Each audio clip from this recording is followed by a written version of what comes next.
Oke, halo, selamat bertemu kembali dengan saya, Selamat Prianto. Dalam video kali ini saya akan menjabarkan salah satu paper, salah satu karya ilmiah yang telah saya publish di jurnal Komunikasi Wilayah 10. Telah saya publish di sana dengan judul Kerangka Pengembangan Sistem Informasi pada Organisasi Perangkat Daerah, Studi Kasus Badan Penanggulangan Bencana Daerah Kabupaten Kampar. Oleh saya sendiri, Selamat Prianto, dan saya adalah mahasiswa Teknik Informatika Universitas Amikom Yogyakarta. Dan di sini saya juga berprofesi sebagai tenaga pengajar instruktur pada Teknik Informatika Politeknik Kampar yang beralamat di Jalan Tengku Muhammad, kilometer 2, Bangkinang. Saya menggunakan email selamat@poltek.minkampar.ac.id untuk berkomunikasi dari kampus, ya, tempat kerja saya. Jadi di sini adalah abstrak. To improve public service in Department Local Disaster Management BPBD Kampar Agency, many way can be do to get that goal. One of the way BPBD can use information system IS, but to work and implementation IS, BPBD must have good information from three-layer strategy framework. The three-layer of that framework are the external environment versus pressure groups and stakeholder and internal business strategizing and planning. Ya. Keywordnya adalah Local Department of Government Information System Strategy Framework. Apa sebenarnya alasannya? Mengapa saya mengangkat tema ini dan mengapa harus organisasi perangkat daerah, dan kenapa yang saya angkat adalah BPBD. Jadi ini sesuai dengan Peraturan Daerah Kabupaten Kampar Nomor 7 Tahun 2010, Badan Penanggulangan Bencana Daerah Kabupaten Kampar, BPBD Kabupaten Kampar itu memiliki tugas sebanyak 8 di sini. Yang pertama adalah menetapkan pedoman dan pengarahan terhadap usaha penanggulangan bencana yang mencakup pencegahan bencana, penanganan darurat, rehabilitasi serta rekonstruksi secara adil dan merata, dan seterusnya. Bahwa itu bisa pendengar atau penonton bisa mengunduh file paper ini dari Kompetensi Wilayah 10 jika telah dipublish, ya. Jika belum, maka dapat komentar pada video untuk dikirim filenya. Jadi alasannya adalah dengan tugas besar yang cukup besar ini, itu yang menjadi salah satu reason kenapa BPBD itu membutuhkan sistem informasi dalam membantu proses kerja yang dilakukan. Jadi, tapi ini adalah menjadi tantangan tersendiri sebenarnya, karena diketahui bersama bahwa rapor akuntabilitas kinerja saja untuk level provinsi dari 36 provinsi, dari 34 provinsi, 9 provinsi yang dapat nilai di atas nilai 70. Lainnya itu masih cukup kecil, ya. Linknya juga terdapat di sini. Jadi bagaimana agar proses penerapan SI ini dapat berjalan, ya? Itu tadi di awal di abstrak sudah coba kita bahas. Yang pertama itu kita harus memperhatikan luar organisasi, external environment, bagaimana kelompoknya, pressure group, and stakeholder, kemudian internal organization, and rencana organisasi, ya, business plan-nya, organization plan-nya, kira-kira mau seperti apa sebenarnya. Nah, jadi ya, metode penelitian yang coba kita lakukan, ada observasi, ya. Observasi dilakukan dengan mengadakan pengamatan lapangan. Kemudian saya bertemu langsung dengan kepala dinasnya, saya bertemu langsung dengan kepala pusat pengendalian operasinya, dan dengan tim TRC, tim reaksi cepat, orang-orang yang bekerja full 24 jam untuk melihat semua kebencanaan di BPBD.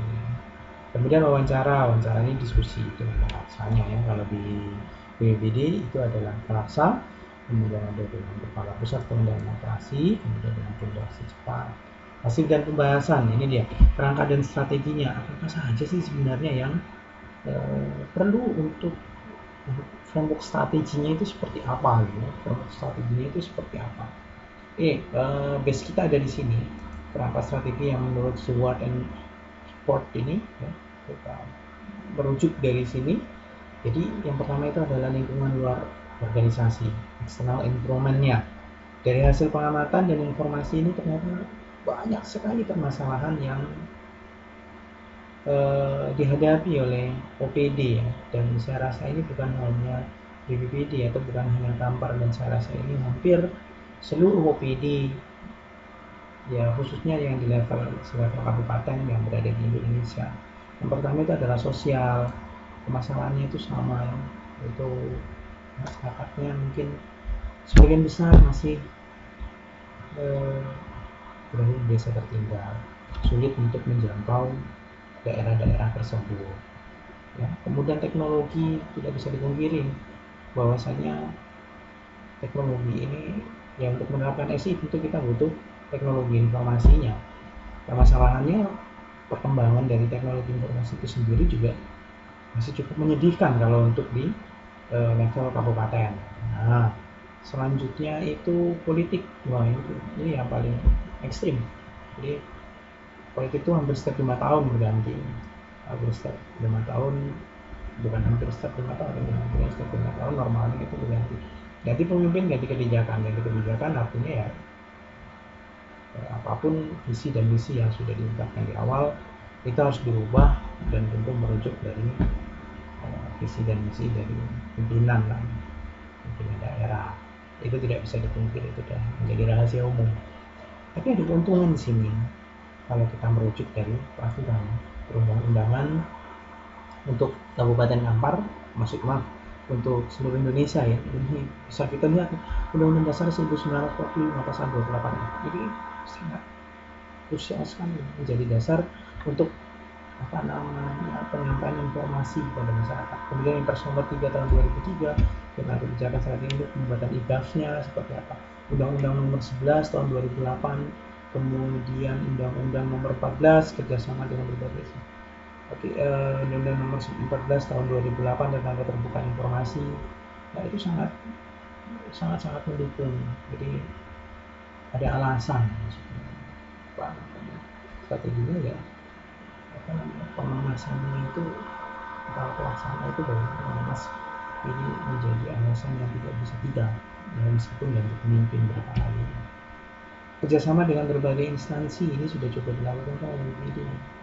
Cukup banyak ya organisasi yang coba dijajaki infonya, sudah coba dijajaki, termasuk dengan kami di Politeknik Kampar. Yang selanjutnya adalah pressure group, ini tekanan kelompok dan pemangku kebijakan. Ini kalau kita rujuk kembali tadi dari gambar ini ya, kita dari gambar ini, di gambar 1 itu ya, yang kedua itu adalah tekanan kelompok dan tekanan dari pemangku kebijakan. Nah, di sini ya, pertama dari media komunikasi ya. Banyak ini yang sudah coba dilakukan oleh BPBD. Media komunikasi sudah banyak dilakukan saat ini untuk bekerja ya, mereka termasuk salah ini itu adalah menggunakan SMS, short message service. Jadi mereka pelaporannya menggunakan SMS saja. Ini sudah coba ditawarkan ke BPBD bagaimana kalau kita dari SMS itu dapat dimanage sedemikian rupa sehingga bisa memperoleh informasi yang berguna. Itu tentunya adalah faktor kebijakan. Ini dia yang coba disampaikan oleh kalau BPD. Saya diizinkan untuk print screen pelaporan yang dilakukan oleh Pak Camatnya ini dari Kampar PD. Kemudian himbauan media cetak ini sering, terutama kalau kalau di Kampar itu juga bahkan ada pembukaan ini ya, untuk air dan segala macam. Yang selanjutnya itu adalah website ini menjadi media yang saat ini sedang coba benar-benar digalakkan kerjasama dengan Politeknik Kampar nih. BPBD juga membangun sebuah website lah, website informasi, website berita gitu ya. Alamatnya ada di www.kamparkap.go.id. Kemudian apa namanya, untuk Pusdal Ops-nya ini khususnya karena ini khusus Pusdal Ops itu ada di alamat www.kamparkap.go.id/pusdalops. Oke, ini dia gambarnya websitenya, ini website BPBD dan ini ada website Pusdal Ops. Yang selanjutnya ini adalah karyawan. Karyawan BPBD itu sebenarnya banyak.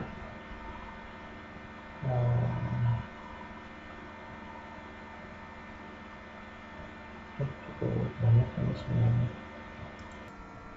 Jadi ya untuk karyawan ini BPBD cukup banyak karyawannya. Yang pegawai negeri sipil itu ada 49 orang karyawan. Tapi benar mungkin penyebaran masalah distribusi dari pegawai negeri ini juga cukup diuntungkan di sini. Jadi bisa dilihat bersama ini, kalau BPBD itu bahkan punya tamatan SD itu 1 orang, tamatan SMP itu 2 orang, kemudian tamatan SMA-nya itu 30 orang. Lebih dari 50%-nya, lebih dari 50%-nya ini pendidikannya hanya SMA. Jadi ini mau tidak mau ini berpengaruh besar atau kecilnya, dan saya rasa sangat besar karena perbedaan pola pikir lebih dari 50%. Kemudian institusi keuangan hal klasik sebenarnya diinfokan dari teman-teman daerah ini, dan keuangan karena tergantung dari APBD seberapa kuat anggaran pendapatan dan belanja daerahnya. Kemudian internal organisasi dan rencana organisasi ya semuanya itu harus merujuk kepada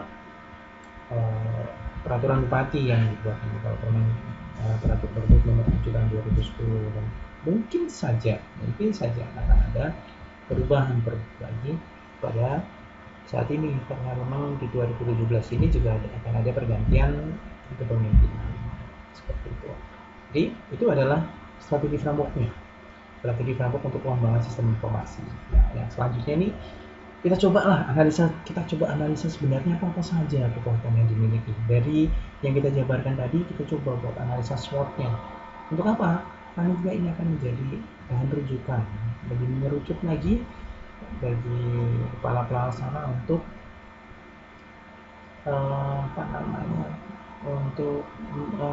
membuat kebijakan ya, stakeholder sebagai pembuat kebijakan untuk membuat kebijakan bagaimana SI ini dapat berjalan dengan efektif dan efisien. Ini di analisa SWOT-nya.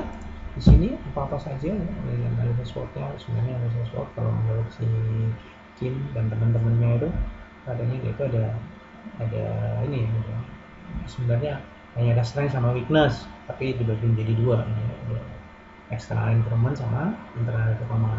Kalau SWOT-nya sendiri kan strength, weakness, opportunity dan threat ya. Strength kekuatan, weakness kelemahan, opportunity ancaman, bantuan dari luar, dan threat itu adalah ancamannya. Ya, di sini bisa kita coba lihat itu adalah opportunity untuk apa saja sih digunakan kebijakan dalam pembentukan peraturan perundang-undangan ini sangat membantu sekali ini menjadi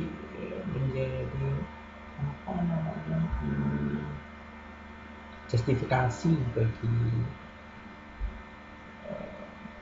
Kalaksa untuk menyampaikan bahwa kita butuh SI, kita butuh sistem informasi ya. Media apa saja. Jadi selanjutnya ini masuk kesimpulan. Ini banyak hal yang perlu dibenahi oleh organisasi perangkat daerah OPD dalam pengembangan SI khususnya OPD lah, karena di sini OPD itu semuanya sama, memiliki tugas pokok dan fungsi yang cukup besar. Pelayanan pada masyarakat yang perlu ditingkatkan, salah satunya itu adalah peningkatan layanan dengan SI. Jadi lebih dekat masyarakat, lebih dekat pemerintah, itu lebih dekat kepada masyarakat dengan sistem informasi. Di penerapan SI memberikan banyak pembenahan baik di sisi luar organisasi, rekan kerja maupun dari internal organisasi. Saya rasa demikian. Kemudian terima kasih atas kebersamaannya. Terima kasihnya saya ucapkan kepada Pak Kalang Samibidi, kemudian Pak Santoso ini, kemudian Pak Dr. Handoko, dosen pengambilan kalkulasi berbasis strategis, kemudian kepada Bapak Chandra Lubutan, Kepala Pusdalop yang luar biasa aware sekali dengan kami selama melakukan pengajian ini. Kemudian dari Kementerian terima kasih dan reaksi cepat reaksi Pusdalop setuju, saya sangat berterima kasih. Saya rasa demikian pembahasan mengenai paper yang telah saya submit ke Properties 10. Semoga bermanfaat. Selamat bertemu kembali. Terima kasih.